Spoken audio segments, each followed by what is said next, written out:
حضرت ابوبکر صدیق رضی اللہ تعالی عنہ کے بعد مسلمانوں کے دوسرے خلیفہ راشد محمد صلی اللہ علیہ وسلم کے خضر اور تاریخ اسلام کی اہم ترین شخصیات میں سے ایک حضرت عمر رضی اللہ تعالی عنہ ہیں۔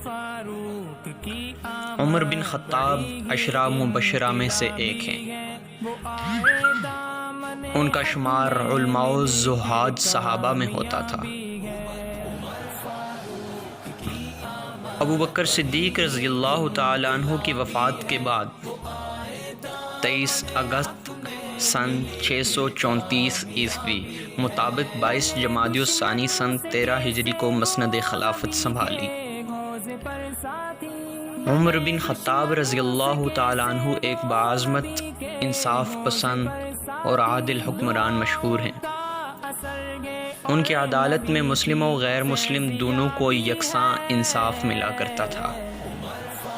عمر بن خطاب رضی اللہ تعالی عنہ کا یہ عدل و انصاف انتہائی مشہور ہوا، اور ان کے لقب فاروق کی دیگر وجوہ تسمیہ میں ایک وجہ یہ بھی بنی۔ حضرت عمر بن خطاب رضی اللہ تعالی عنہ ہجری تقویم کے بانی ہیں، اور ان کے دور خلافت میں عراق، مصر، لیبیا، سرزمین شام، ایران، خراسان، مشرقی اناطولیہ، جنوبی آرمینیا اور سجستان فتح ہو کر مملکت اسلامیہ میں شامل ہوئے، اور اس کا رقبہ تقریباً 22,51,000 اور 30 مربع میل پر پھیل گیا۔ عمر بن خطاب ہی کے دور خلافت میں پہلی مرتبہ یروشلم فتح ہوا۔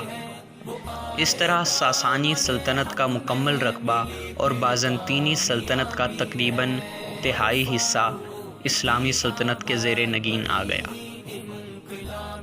عمر بن خطاب رضی اللہ تعالی عنہ نے جس مہارت، شجاعت اور عسکری صلاحیت سے ساسانی سلطنت کو مکمل شہنشاہیت کو 2 سال سے بھی کم عرصہ میں زیر کر لیا، نیز اپنی سلطنت و حدود سلطنت کا انتظام، رعایا کی جملہ ضروریات کی نگہداشت اور دیگر امور سلطنت کو جس خوش اسلوبی اور مہارت اور ذمہ داری کے ساتھ نبھایا، وہ ان کی عبقریت کی دلیل ہے۔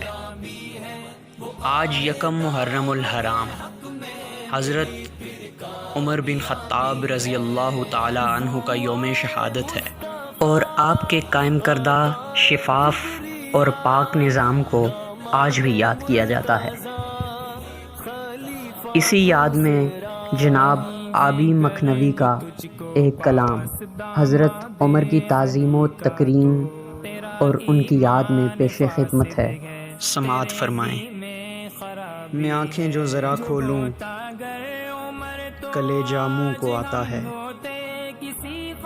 سڑک پر سرد راتوں میں پڑے ہیں برف سے بچے، دسمبر لوٹ آیا ہے، عمر اب بھی نہیں آیا۔ کسی کی بے ردا بیٹی لہو میں ڈوب کر بولی،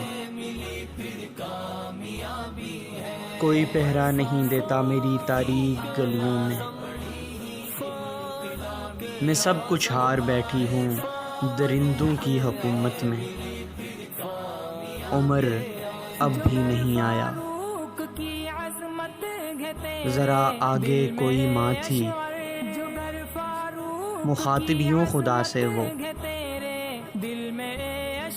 میرے آنگن میں برسوں سے فقط فاقہ ہی پلتا ہے، کوئی آہیں نہیں سنتا میرے بےتاب بچوں کی، میں دروازے پہ دستک کو زمانے سے ترستی ہوں، عمر اب کیوں نہیں آتا، عمر اب کیوں نہیں آتا، میں آنکھیں جو ذرا کھولوں کلیجہ منہ کو آتا ہے۔